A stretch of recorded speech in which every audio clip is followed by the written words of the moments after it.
हाँ जी, जब हम लोग राजस्थान के इतिहास पढ़ते हैं, राजस्थान के इतिहास जब पढ़ा जाता है तो सिंपली हमारे मन में एक भ्रम रहता है कि सर जब राजस्थान के इतिहास पढ़ते हैं तो प्रश्न तो आ जाते हैं, लेकिन सर प्रश्न आने की संभावना राजस्थान इतिहास को 3 भागों में बांटा गया है, प्राचीन काल, मध्यकाल, आधुनिक काल।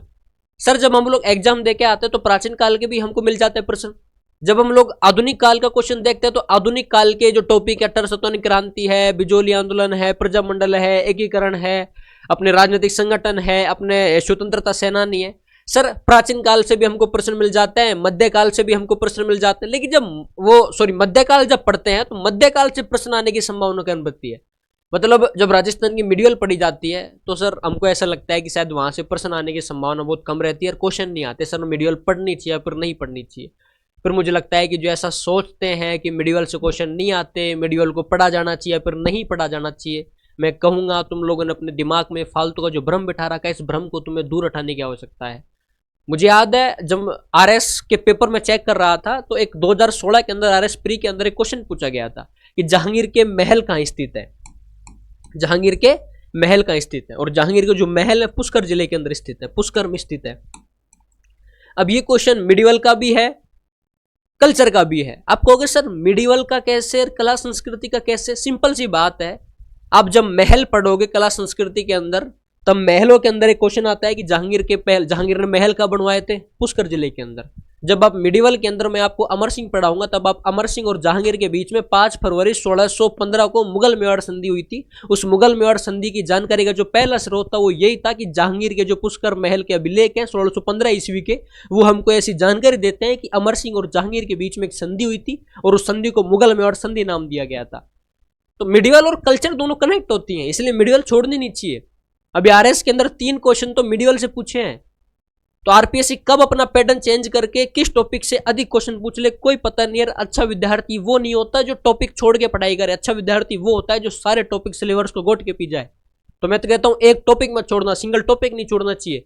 और आपके अंदर हिम्मत तो ऐसी रहनी चाहिए। देखो विद्यार्थी जीवन में हिम्मत बहुत जरूरी है। हिम्मत कीमत होए बिन हिम्मत कीमत नहीं, बिन हिम्मत रद्द कागज जुराजिया। कि हिम्मत कीमत होती है, जिस व्यक्ति के अंदर हिम्मत नहीं होती ना फिर उसकी समाज कोई वैल्यू नहीं करता। बिना हिम्मत के व्यक्ति रद्दी और कोरे कागज के समान है।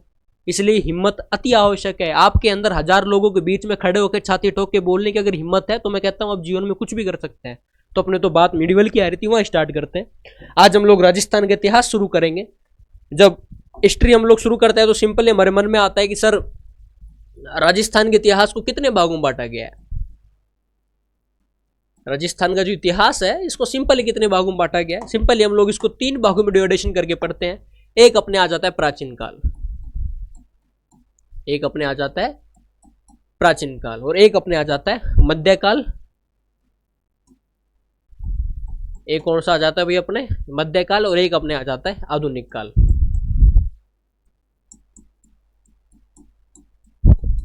आप कहोगे सर ये प्राचीन काल, मध्यकाल, आधुनिक काल जो इतिहास का सेपरेशन कर रखा है, इतिहास को 3 भागों में लगातार बांट रखा है, बांटने वाला कोई बंदा तो होगा। बिल्कुल भाई साहब, गोरा था।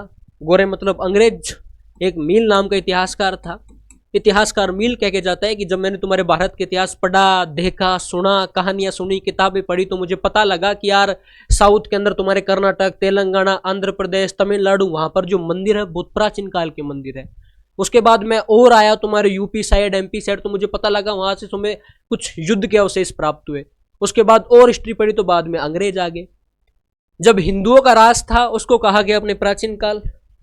जब मुसलमान भारत के अंदर अपनी सत्ता स्थापित करने का प्रयास करते हैं उसको कहा गया अपने मध्यकाल। और जब अंग्रेज भारत के अंदर आ चुके थे, जब अपनी ईस्ट इंडिया कंपनी आ चुकी थी, तब उसको कहा गया अपने आधुनिक काल। और अंग्रेज तो कह के जाते हैं कि भाई साहब तुम्हें पैंट पहनना अगर किसी ने सिखाई है ना, वो हमने सिखाई है। तुम्हें जींस पहनना, चाय पीना, शर्ट पहनना, ये जो आज तुम कॉफी पीते हो ना, ये किसने सिखाई तुम्हें? अंग्रेजों ने। और अंग्रेज इतने भले लोग थे भाई साहब, 1857 अपने 1803 अंग्रेजों ने जब संधि की थी सबसे पहले, उसके बाद तो लड़ाइयाँ बंद हो गई अपने। 1800-1900 के बाद तो लड़ाइयाँ, मतलब 1800 और 1900 का वो एक दायरा था जिसमें लड़ाइयाँ हुई भी थी, नहीं भी हुई थी। लेकिन 1900 के बाद तो तुरंत लड़ाइयाँ पूरी तरीके से बंद हो गई थी पूर्ण रूप से अपने। तो अंग्रेज तो कह के जाते हैं बाकायदा कि भाई साहब हमारे आने से पहले तो तुम्हारे जो डोकरे थे उन्होंने पूरी जिंदगी एयर कंडीशनर धोती में गुजार दी। पैंट पहनना तुम्हारे डोकरों को अगर किसी ने सिखाई है तो हमने सिखाई है।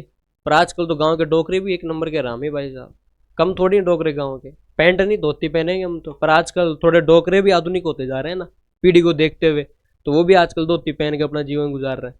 तो सिंपली हमको 3 भाग याद रखने की, राजस्थान के इतिहास को 3 भागों में बांटा गया है, प्राचीन काल है, मध्यकाल है, आधुनिक काल है। आज हम लोग जो पढ़ेंगे वो मध्यकाल पढ़ेंगे, और मध्यकाल के अंदर कुछ राजवंश हम लोग पढ़ेंगे। जैसे एक अपने गुहिल वंश, एक कौन सा है भाई, एक अपने है गुहिल वंश, एक अपने आता है राठौड़ वंश, एक अपने आता है कछवाहा वंश, एक अपने आता है चौहान वंश, एक अपने आता है परमार वंश, और एक अपने आता है प्रतिहार वंश। कौन कौन से वंश है भाई, अपने गुहिल वंश है, राठौड़ वंश है, कछवाहा वंश है, चौहान वंश है, परमार वंश और प्रतिहार वंश है। सबसे पहले हम लोग एक एक वंश कंप्लीट करेंगे। सबसे पहले हम लोग पढ़ेंगे गुहिल वंश, तो आप हेडिंग डालो अपने गुहिल वंश। गुहिल वंश, अब गुहिल वंश के अंदर सबसे पहले हम लोग मोटी मोटी जानकारी ये पढ़ेंगे कि यार गुहिल वंश ने राजस्थान की किन किन रियासतों में अपना शासन स्थापित किया था। इनकी जो शाखाएं हुआ करती तो कौन कौन सी रियासतों में थी, जैसे अपने मेवाड़ है, डूंगरपुर है, बांसवाड़ा है, प्रतापगढ़ है, शाहपुरा है। गुहिल वंश की उत्पत्ति के संबंध में कौन से इतिहासकार क्या कह के जाता है, अबुल फजल क्या कहता है, कर्नल जेम्स टोड क्या कह जाता है, मुहम्मद नैन्सी क्या कहता है, गोपीनाथ शर्मा क्या कहता है, डी आर भंडारकर क्या कहता है, कुंभलगढ़ प्रशस्ति क्या कह के जाती है, एक लिंग महात्म्य नाम की पुस्तक क्या कह के जाती है। पूरा विस्तृत रूप हम लोग देखेंगे। हम पूरा पूरा प्रयास करेंगे कि गुहिल वंश से संबंधित परीक्षा लेने वाला और एग्जाम पेपर बनाने वाला कहीं से भी क्वेश्चन बनाए, उसके इर्द गिर्द हम लोग सारे प्रश्न सोल्व करने का प्रयास करेंगे। पूरा प्रयास करेंगे। फर्स्ट ग्रेड हो, आरएस हो, वीडियो हो, पटवारी हो, एलडीसी हो, एसआई हो, कोई भी स्टूडेंट आगे हिस्ट्री पढ़ रहा हो तो सारे पेपर फोड़ दे हिस्ट्री, बस यहां से पढ़ ले अपने, इतना है भाई। जब आपको पढ़ाया जा रहा है, जब इतिहास पढ़ा रहे हैं, बप्पा रावल एक पन्ना लिखा दिया तो ज्यादा से ज्यादा 4-5 लाइन और लिखाने की आवश्यकता होती है, उसमें एक्स्ट्रा थोड़ा सा कंटेंट और ऐड करके देना पड़ता है, और प्रीवियस ईयर के क्वेश्चन पेपर सोल्व करने पड़ते हैं, वो देखने पड़ते हैं। उससे बाहर तो प्रश्न आने की संभावना रहती नहीं है। अपने गुहिल वंश की स्थापना 566 ईस्वी के अंदर मानी जाती है। कब मानी जाती है भाई, 566 ईस्वी के अंदर अपने गुहिल वंश की स्थापना मानी जाती है भाई।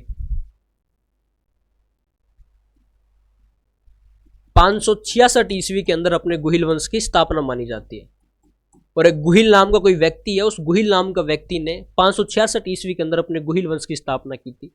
अब ऊपर मैं और बातें आपको बताऊंगा, प्रमाण सहित आपको दूंगा कि यार ये एक अभिलेख है जहां से हमको ऐसी जानकारी प्राप्त होती है कि गुहिल वंश की स्थापना 566 के अंदर कौन करके जाता है, गुहिल करके जाता है।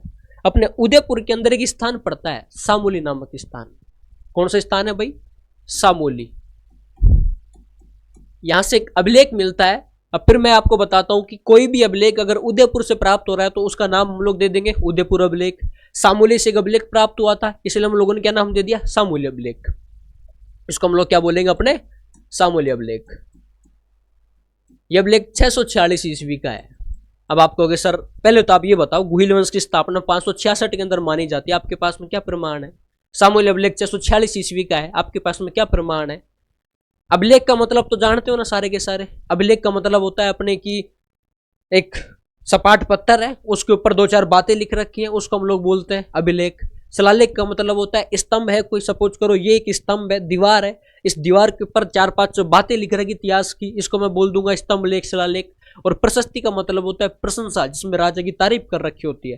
प्राचीन काल के अंदर इतिहास को जानने के हमारे पास में 3 ही रास्ते थे, प्रशस्ति, अभिलेख और शिलालेख। हालांकि आजकल तो अपने इतिहास को सिंपली 3 भागों में बांटा जाता है, प्राग ऐतिहासिक, आद्य ऐतिहासिक और ऐतिहासिक। प्राग ऐतिहासिक जिनके हमें लिखित साक्ष्य प्राप्त नहीं होते, आद्य ऐतिहासिक जिनके लिखित साक्ष्य तो प्राप्त होते हैं लेकिन उनको पढ़ नहीं सकते। ऐतिहासिक का मतलब वो साक्ष्य जिनको पढ़ भी सकते हैं और उनको समझ भी सकते हैं और वो लिखित साक्ष्य भी है। तो सिंपल ये कुछ बातें करेंगे हम लोग। जब मिडिवल सामूल्य अभिलेख को देखा गया, पढ़ा गया,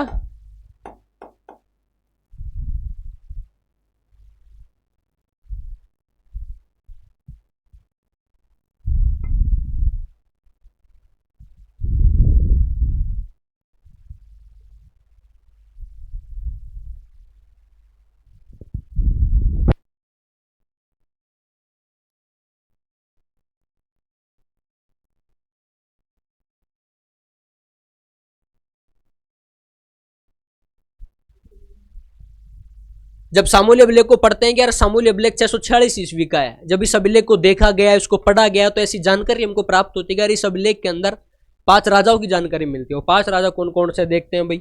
एक राजा है अपने गुहिल, एक राजा है अपने भोज, एक राजा है अपने महेंद्र, एक राजा है अपने नाग, और एक राजा है अपने शिलादित्य। कभी एग्जाम के अंदर आपसे पूछे कि भाई सामूल्य अभिलेख कब का है, तो बता देना 646 ईस्वी का है। सामूल्य अभिलेख से हमको कितने राजाओं की जानकारी प्राप्त होती है, तो सामूल्य अभिलेख से हमको 5 राजाओं की जानकारी प्राप्त होती है, गुहिल की, भोज की, महेंद्र की, नाग की और शिलादित्य की। अब इतिहासकार ऐसा मानते हैं कि यार प्रत्येक राजा का शासनकाल 20-20 वर्ष का था। कितना था भाई, 20-20 वर्ष का प्रत्येक राजा का शासनकाल था। आपको कि सर ऐसा कैसे हो सकता है कि प्रत्येक राजा का शासनकाल 20-20 वर्ष का रहा हो। होने को तो ये भी हो सकता है कि इस राजा ने 1 साल शासन किया, बाद में उसने आत्महत्या कर ली, उसकी डेथ हो गई, उसको मार के कोई और राजा बन गया हो। आप 20 साल कैसे बता सकते हो। जैसे राहुल रतन सिंह था सर, उसका शासनकाल तो 1302 से लेकर 1303 तक था, 1 साल का शासनकाल था। तो हम ये कैसे मान सकते हैं कि सर प्रत्येक राजा ने 20-20 साल शासन किया हो। इतिहासकारों ने कहा कि आपकी बात तो सही है, हम इसको यूं तथ्याकथित नहीं कर सकते कि वास्तव में 20 साल शासन किया होगा, लेकिन अगर इतिहास को क्रमबद्ध तरीके से बताना है, लोगों तक, युगों युगों तक इस इतिहास को एक व्यवस्थित रूप में इस्टेब्लिश करना है, तो ये मानना पड़ेगा कि प्रत्येक राजा का शासनकाल कितना था, 20-20 वर्ष का शासनकाल था। 566 ईस्वी के अंदर गुहिल वंश की स्थापना मानी जाती है। इसका मतलब गुहिल अपने कब शासन कर रहा है, 566 में। गुहिल कब शासन कर रहा है भाई, 566 के अंदर। अब मैंने कहा कि प्रत्येक राजा का शासनकाल अपने 20-20 वर्ष का था। 566 में आप 20 जोड़ोगे तो 586, 586 के अंदर 20 ऐड करोगे तो अपने 606, और नाग कब कर रहा है, 626 के अंदर। अब 626 में 20 जोड़ दो भाई, 646। और मैंने क्या कहा था, सामूल्य अभिलेख कब का है, 646 का। इसका मतलब सामूल्य अभिलेख अपने शिलादित्य से संबंधित है। सीधी सी बात है। एग्जाम के अंदर क्वेश्चन पूछे कि सामूल्य अभिलेख किस शासक से संबंधित है, तो आप बता देना कि सामूल्य अभिलेख अपने शिलादित्य नाम का एक शासक है, वो शिलादित्य से संबंधित है। समझ आ गई इतनी बात, याद रहेगी कंप्लीट। अब सुनना, और मैंने कहा था गुहिल कब शासन कर रहा, 566 ईस्वी के अंदर। मैंने पीछे लिखा है भी था कि गुहिल वंश की स्थापना 566 ईस्वी के अंदर मानी जाती है। इसका प्रमाणित एविडेंस हमारे पास में कौन सा है, सामूल्य अभिलेख है। और शिलादित्य 646 के अंदर जीवता है, इसके टाइम का अभिलेख है, इसका मतलब जीवता है।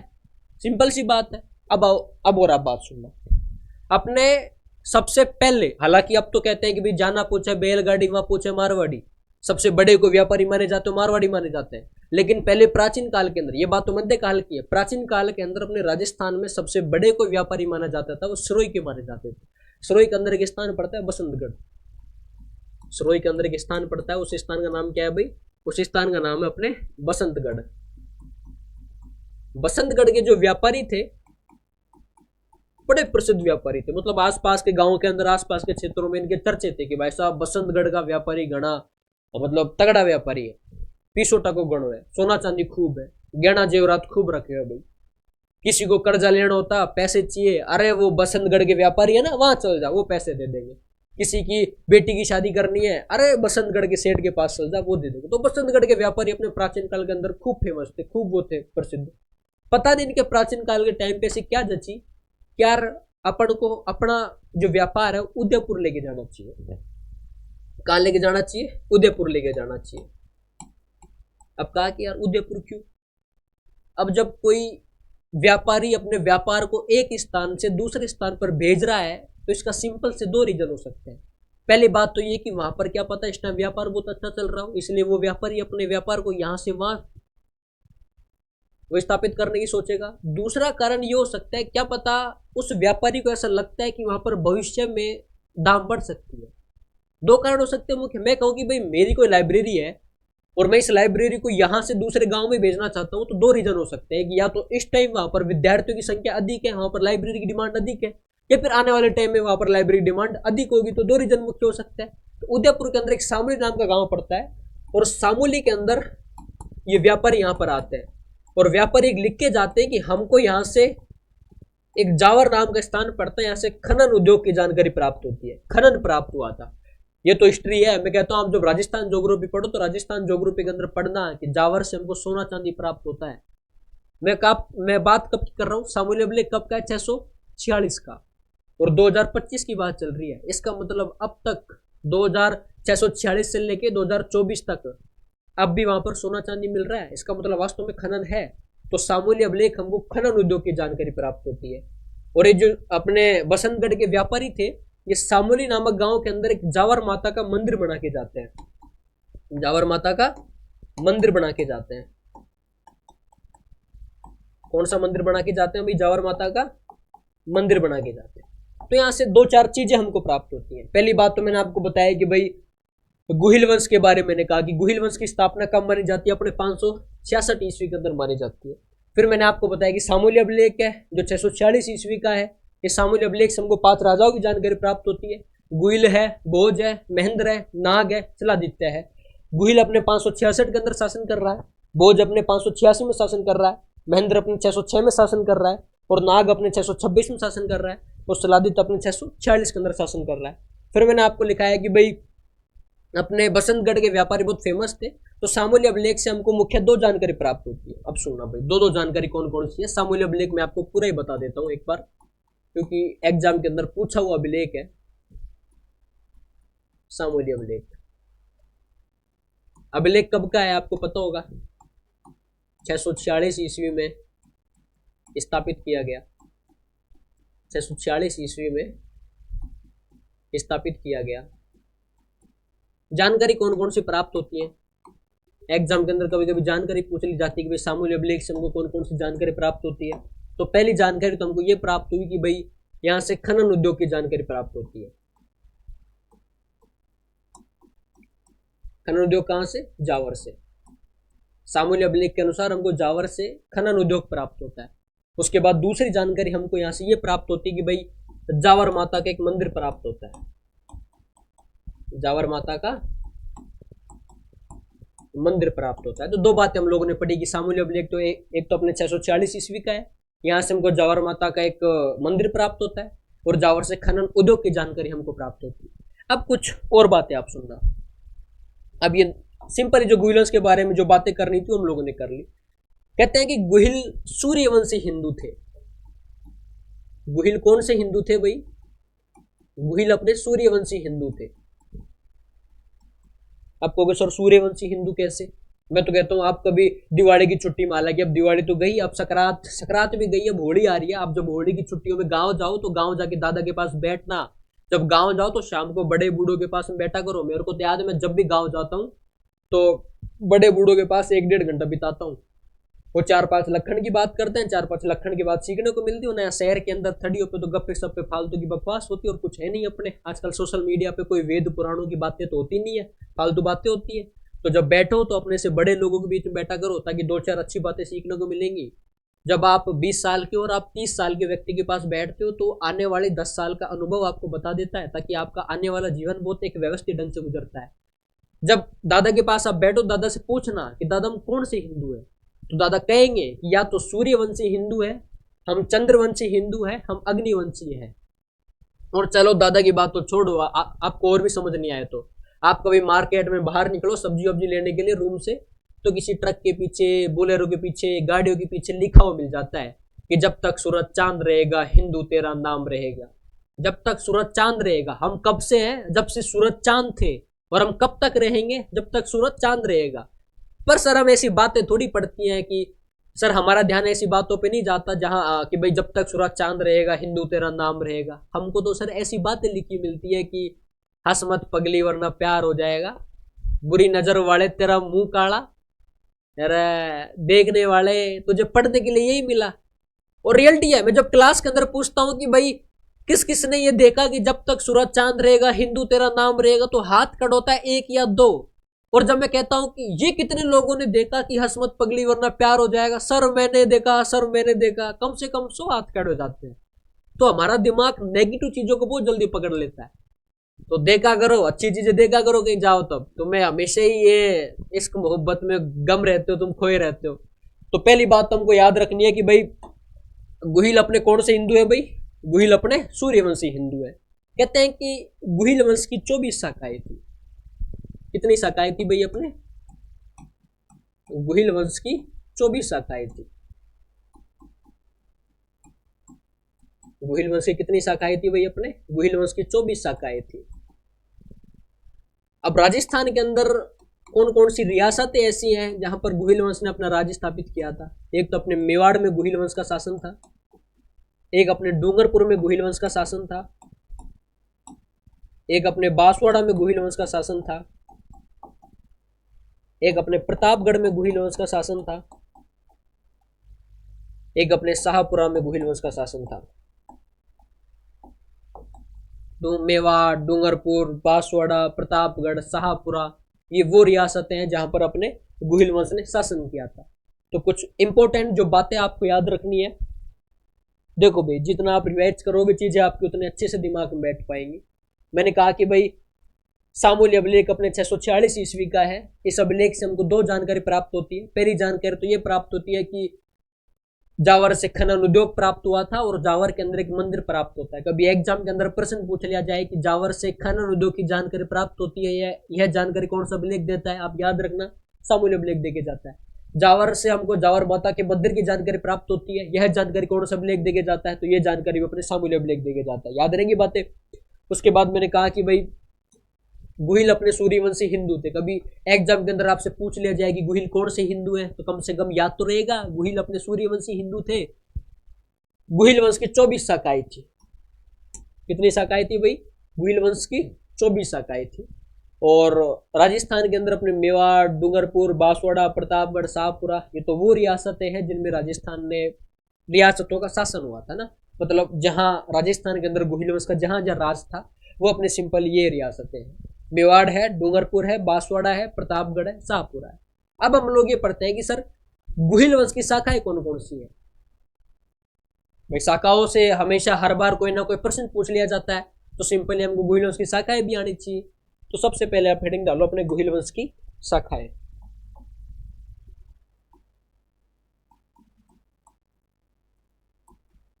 गुहिल वंश की शाखाएं। अच्छा, शाखा का सिंपल सा मतलब होता है सत्ता। कि यार गुहिल वंश ने इतनी इतनी जगह राज किया था, तो इसका सिंपल सा मतलब क्या होता है अपने कि भाई गुहिल वंश का यहाँ है राज था, तो हम शाखा को बोल सकते हैं सत्ता मतलब शासन। यार गुहिल वंश की शाखाओं की जानकारी कहां से प्राप्त होती है? कहते हैं कि अपने चित्तौड़ के अंदर एक शासक हुआ करते थे, समर सिंह। कौन से शासक थे भाई? समर सिंह। ये वही समर सिंह है जो माँ पद्मनी, जिनकी तुम कहानी सुनते हो कि जब माँ पद्मनी पानी पीती है तो गले में से पानी दिखता है। और ये उसी रतन सिंह के पिता हैं जो 7 समुंदर पार जाके माँ पद्मनी से ब्याह करने के लिए गया था। ये वही समर सिंह है जब 1299 ईस्वी के अंदर अपने मुगल बादशाह अलाउद्दीन खिलजी गुजरात पर आक्रमण करने जा रहा था, उस समय समर सिंह ने अलाउद्दीन खिलजी से कर वसूला था। तो ये उसी माँ पद्मनी के ससुर जी हैं, ये उसी रतन सिंह के पिता हैं, ये उसी अलाउद्दीन खिलजी के दुश्मन है जो उनसे कर वसूलते हैं, जो मेवाड़ की बढ़ती हुई शक्तियों को देखकर बाद में 1303 के अंदर चित्तौड़ पर अटैक कर देता, जब चित्तौड़ का पहला साका किया गया था। समर सिंह एक प्रशस्ति लगवा के जाता है, चित्तौड़ प्रशस्ति। समर सिंह ने एक प्रशस्ति लगवाई थी, उस प्रशस्ति का नाम था अपने चित्तौड़ प्रशस्ति। और चित्तौड़ प्रशस्ति से गुहिल वंश की शाखाओं की जानकारी प्राप्त होती है। चित्तौड़ प्रशस्ति से गुहिल वंश की शाखाओं का बोध होता है। चित्तौड़ प्रशस्ति से किसका बोध होता है भाई? अपने गुहिल वंश की शाखाओं का बोध होता है। गुहिल वंश की शाखाओं का बोध होता है। ठीक है, याद रहेगा पहला पॉइंट। एग्जाम के अंदर पूछ केवल बोध होता है, ये नहीं बता रहा कि गुहिल वंश कितनी शाखाएं थी या फिर गुहिल वंश ने इतनी जगह राज किया था। केवल समर सिंह की जो चित्तौड़ प्रशस्ति है ये हमको इतनी सी जानकारी उपलब्ध करा रही है कि भाई साहब शासन था उनका, सॉरी शासन था। गुहिल वंश की शाखाओं का बोध होता है। तो एग्जाम के अंदर पूछ लिया जाए कि गुहिल वंश की शाखाओं की जानकारी देने वाली प्रशस्ति कौन सी है, उस प्रशस्ति का नाम बताइए जहां से हमें गुहिल वंश की शाखाओं की जानकारी प्राप्त होती है। तो उस प्रशस्ति का नाम है अपने चित्तौड़ प्रशस्ति। याद रहेंगी बातें भाई? चलो अब और आगे बताते हैं। अपने एक और इतिहासकार आते हैं, उनका नाम है मुहणोत नैन्सी। उनका नाम क्या है भाई? मुहणोत नैन्सी। मुहणोत नैन्सी की एक पुस्तक थी, उस पुस्तक का नाम था नैन्सी दी ख्यात। उस पुस्तक का नाम क्या था भाई? उस पुस्तक का नाम था अपने नैन्सी दी ख्यात। इस नैन्सी दी ख्यात के अंदर ये गुहिल वंश की 24 शाखाएं बता के जाता है। कितनी शाखाएं बता के जाता है भाई गुहिल वंश की? अपने 24 शाखाएं बता के जाता है। तो एग्जाम के अंदर आपसे ये भी पूछ लिया जाए कि गुहिल वंश की 24 शाखाएं कौन बता के जाता है? एक तो मोहनोत नैंसी बता के जाता है। मोहनोत नैंसी की बुक का नाम क्या था? तो मोहनोत नैंसी की बुक का नाम आपको याद रहेगा, नैंसी रिख्यात मोहनोत नैंसी की बुक का नाम था। उसके बाद अपने आता है कि भाई एक कर्नल जेम्स टोड नाम के इतिहासकार, जिनको घोड़े वाले बाबा कहा जाता है, राजस्थान के इतिहास के जनक कहा जाता है। अगला नाम क्या है अपने? Colonel James Tod. Colonel James Tod. Colonel James Tod क्या क्या कहा जाता है भाई? एक तो इनको घोड़े वाले बाबा कहा जाता है, एक तो इनको घोड़े वाला बाबा कहा जाता है, और एक इनको राजस्थान के इतिहास का जनक कहा जाता है। इनको राजस्थान के इतिहास का जनक कहा जाता है। राजस्थान के इतिहास का जनक इनको कहा जाता है। घोड़े वाले बाबा इनको क्यों कहा जाता है? अरे भाई पेन पेन क्यों नीचे गिर रहा है? आज का हथियार हमारा यही तो है, पेन। वरना पहले तो इतिहास तलवार से लिखा जाता था और आज इतिहास कलम से लिखा जाता है। तो इनको घोड़े वाला बाबा क्यों कहा जाता है भाई? इनको घोड़े वाले बाबा इसलिए कहा जाता है कि इन्होंने घोड़े पर घूम घूम कर राजस्थान की कहानियां सुनी थी। घोड़े पर घूम घूम कर इन्होंने राजस्थान का पर्यटन किया था, तब जाके राजस्थान का इतिहास लिखा था, इसलिए इनको घोड़े वाले बाबा कहा जाता है। राजस्थान के इतिहास जनक क्यों कहा जाता है? आज हम लोग बल इनाला देनी या अपनी हालरिया हुलरा ऐसे दोए हो, आज राजस्थान का वीर रस हो, राजस्थान की वीरता, राजस्थान की वीर गाथाएं, उन सूरवीर योद्धाओं की कहानियां हम लोग सुन पाते हैं, आज ये इतिहास हम लोग पढ़ पाते हैं। ये अगर किसी व्यक्ति की देन है तो उस बंदे का नाम था अपने कर्नल जेम्स टोड। क्या नाम था भाई? Colonel James toad. हर व्यक्ति का गुरु होता है। कोई व्यक्ति बचपन से मां की कोख में से पैदा होते ही सीख नहीं पाता। कर्नल जेम्स टोड ने जहां से इतिहास सीखा था, इनके गुरु का नाम था यति ज्ञानचंद्र। इनके गुरु का नाम क्या था भाई? इनके गुरु का नाम था अपने यति ज्ञानचंद्र। यति ज्ञान चंद्र। ये अपने गुरु के मांडल के उपसार के अनुसार, मांडल के उपसार के अनुसार ये भी अपने गुहिल वंश की कितनी शाखाएं बता के जाते हैं? 24 शाखाएं बता के जाते हैं। कितनी शाखाएं बता के जाते हैं भाई? ये भी अपने 24 शाखाएं बता के जाते हैं। तो कभी एग्जाम के अंदर पूछ लिया जाए कि कर्नल जेम्स टोड के गुरु का नाम क्या था, तो आप क्या बताओगे कि यार कर्नल जेम्स टोड के गुरु का नाम था अपने यति ज्ञानचंद्र। और कभी एग्जाम के अंदर ऐसा पूछ लिया जाए कि गुहिल वंश की 24 शाखाएं थी, ऐसा कर्नल जेम्स टोड किसके आधार पे बताता है, तो अपने गुरु यति ज्ञानचंद्र के आधार पे बताता है। गुरु यति ज्ञानचंद्र के मंडल के उपसार के अनुसार बता के जाता है। उसके बाद आपसे पूछ लिया जाए कि भाई अपने सिंपली क्या बोलता है, मोहनोत नैंसी की पुस्तक का नाम क्या था, तो आपको याद रखना कि मोहनोत नैंसी की पुस्तक का नाम था नैंसी रिख्यात। और मोहनोत नैंसी की पुस्तक नैंसी रिख्यात के अनुसार अपने गुहिल वंश की 24 शाखाएं थी। कितनी शाखाएं थी गुहिल वंश की? सिंपली अपने 24 शाखाएं थी। ये कुछ बातें आपको याद रखनी है। तो शाखाओं से संबंधित जो बातें हम लोगों ने करी कि भाई गुहिल वंश की कितनी शाखाएं थी। पहले हम लोगों ने पढ़ा समर सिंह की चित्तौड़ प्रशस्ति के अनुसार गुहिल वंश की शाखाओं का बोध होता है, गुहिल वंश की शाखाओं की जानकारी हमें प्राप्त होती है। ये प्राप्त नहीं हो रहा कितनी शाखाएं थी, बस ये प्राप्त हो रहा है कि गुहिल वंश की 24 शाखाएं थी। तो शाखाओं से संबंधित आपसे एग्जाम के अंदर कभी प्रश्न पूछ ले कि गुहिल वंश की शाखाओं का बोध कहां से होता है? चित्तौड़ प्रशस्ति। चित्तौड़ प्रशस्ति कहां की है? समर सिंह लिखवा गया था, क्योंकि समर सिंह चित्तौड़ का शासक था। जहां जिस स्थान का शासक है उस स्थान पे ही तो लिखवा के जाएगा अपने प्रशस्ति। तो सिंपली चित्तौड़ प्रशस्ति जो समर सिंह की है, वहां से हमें गुहिल वंश की शाखाओं का बोध होता है। उसके बाद मैंने आपको लिखा है कि भाई अपने जो मोहनोत नैंसी है, मोहनोत नैंसी की पुस्तक का नाम था नैंसी रिख्यात। मोहनोत नैंसी की पुस्तक नैंसी रिख्यात के अनुसार अपने गुहिल वंश की शाखाएं कितनी है? गुहिल वंश की 24 शाखाएं थी भाई। कितनी शाखाएं थी गुहिल वंश की? गुहिल वंश की अपने 24 शाखाएं थी। और अगले मैंने आपको बताया colonel James Tod. Colonel James Tod अपने गुरु यति ज्ञानचंद्र के मंडल के उपसार के अनुसार, किसके अनुसार भाई? अपने मंडल के उपसार के अनुसार कितनी शाखाएं बता के जाता है? ये भी अपने 24 शाखाएं बता के जाता है। तो शाखाओं से संबंधित हम लोगों ने बातें कर ली। गुहिल अपने सूर्यवंशी हिंदू थे, गुहिल वंश की 24 शाखाएं थी।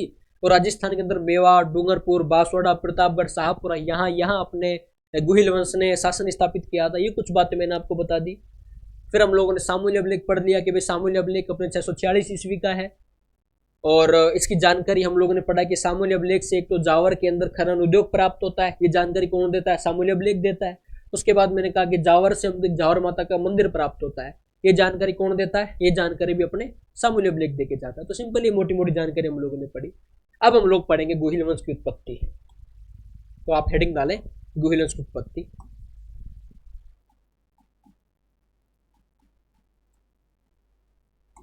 गुहिल वंश की उत्पत्ति। पहला इतिहासकार लिखो भाई, कर्नल जेम्स टोड।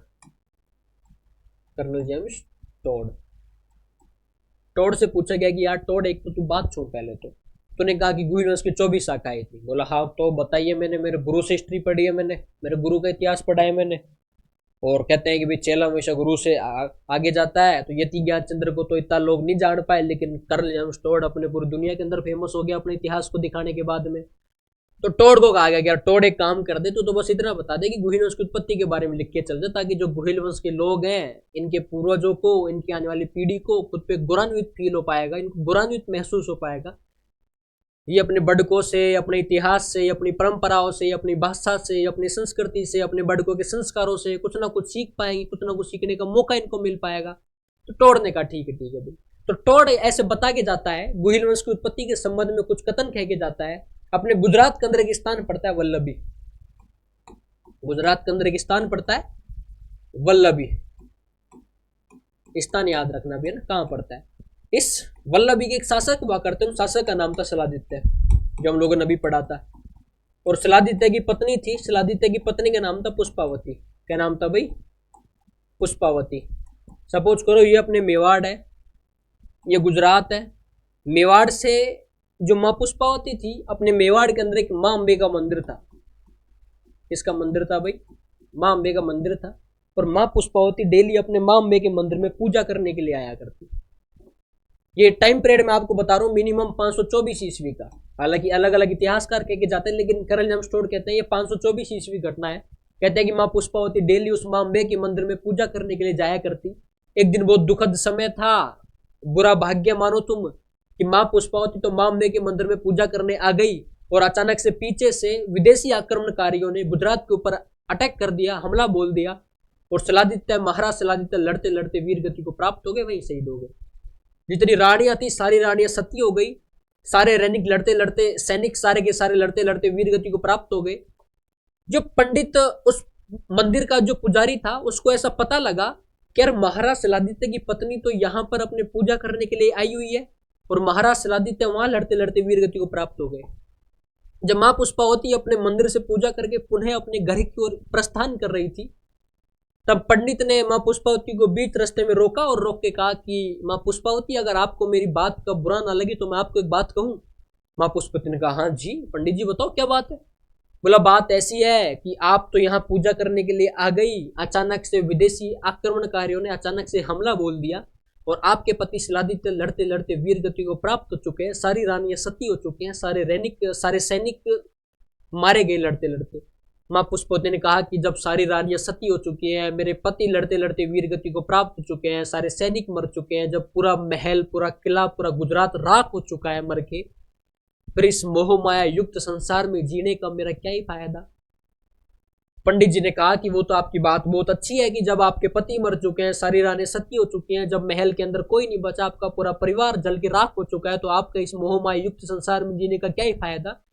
लेकिन हमारी भारतीय परंपरा और भारतीय संस्कृति का आदर्श है कि जिस माँ की कोख में बच्चा होता है वो माँ सती नहीं हो सकती, पहले बच्चे को जन्म दे तब उस माँ को सती होना पड़ता है। माँ पुष्पावती ने कहा कि बिल्कुल मैं भारतीय परंपराओं का कर्तव्य करना तो मतलब पालन करना तो मेरा दायित्व है। तो कहते हैं कि माँ पुष्पावती अपने बच्चे को जन्म देती है, और माँ पुष्पावती अपने बच्चे को जन्म देने के बाद में सती हो जाती है। और जो माँ पुष्पावती का बच्चा था, उस बच्चे का नाम था गुहादित्य। उसका नाम क्या था भाई अपने? गुहादित्य या फिर गुहिल। तो गुहादित्य या फिर गुहिल से अपने गुहिल वंश की स्थापना हुई। बाद में ये अपने सलादित्य का पुत्र गुहिल और गुहादित्य बड़ा होता है, और बड़े होकर इसने एक अपनी सेना इकट्ठी करी, और सेना इकट्ठी करके ये एक बहुत बड़ा विशाल मतलब अपना साम्राज्य स्थापित कर लेता है। उस साम्राज्य को नाम दिया गया गुहिल वंश। तो आपसे हालांकि कहानियों में से प्रश्न आने की संभावना बहुत कम रहती है, लेकिन अन्यथा आपसे सवाल पूछ भी ले तो अभी बता देना कि भाई अपने गुहिल वंश की स्थापना और गुहिल वंश की उत्पत्ति से संबंधित जो कर्नल जेम्स टोड है वो ये कह के जाते हैं कि वल्लभी गुजरात के शासक हुआ करते थे सलादित्य, उनकी पत्नी थी माँ पुष्पावती, उनके पुत्र थे गुहिल और गुहादित्य, मतलब शिलादित्य की संतान गुहादित्य से उत्पन्न कौन सा वंश माना जाता है भाई, वो अपने गुहिल वंश माना जाता है। क्लियर बात, उत्पत्ति हम लोगों ने पढ़ ली, एक सिंपली अपने जो पूरा क्रम था जो हमको जानना चाहिए था वो हम लोगों ने पढ़ लिया। अब बाकी हम लोग पढ़ेंगे भी अबुल फजल क्या कह के जाता है, डी.आर. भंडारकर क्या कह के जाता है, गोपीनाथ शर्मा क्या कह के जाते हैं, एक लिंगमात में बुक के अंदर क्या लिखा, वो बाकी बातें हम लोग पढ़ेंगे अगली क्लास के अंदर। बाकी आप खूब पढ़ा करो भी है ना, ढंग से रिविजन किया करो। आज के लिए इतना ही, मिलते हैं कल।